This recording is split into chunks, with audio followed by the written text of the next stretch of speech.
To another episode of the Loop It In podcast. I'm Santiago Marino, and today's guest is Natalie Pellis, the Chief People Officer here at DoorLoop.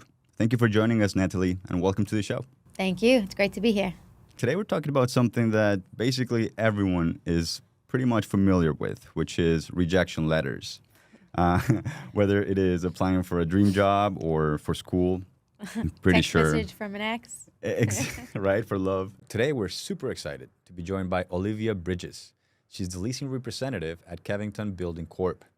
She's joining us today from Vancouver, British Columbia, Canada. Thank you for joining us, Olivia, and welcome to our webinar. Hi, thank you so much for having me. And this is one of the biggest mistakes landlords make. They say, well, they're behind on their rent. Why do I have to fix their unit? And I got to read my client the Riot Act and say, your obligation to maintain the unit is not tied to their obligation to pay rent. With real estate flips, buy and holds, self-storage management, and also about his experience running a free indoor skate park for the community. So thank you very much for joining us, Brian, and welcome to the show. Thank you very much. I appreciate the opportunity, Santiago. Man, my pleasure. My pleasure. It's great to have you. So, hey, Brian, why don't we start from the beginning? Tell us a little bit about how you got started in real estate and, perhaps about how you got your first rental. So it was really wild. Actually, while my first rental was many years after I got my first start. I was racing motocross most of my life, skateboarding a big part of my life as well. And I got pretty hurt racing Florida. That brings me to my next question.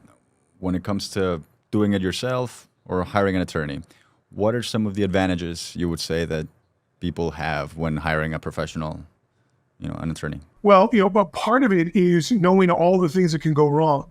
A lot of, a lot of, inexperienced landlords just have no idea. In fact, many tenants are far more versed in the law than they are, and they've gone down this road before. And landlords will come to my office and say, I've never had to evict somebody before, but they find that the person they're evicting, this is their fourth eviction. They're quite good at it, and they had no idea they could do this, and then this, and then this, and each iteration costs another month of rent and another month of rent.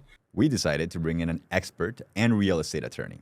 So today, we're super excited to be joined by Gregory Spadea, a licensed attorney from the state of Pennsylvania.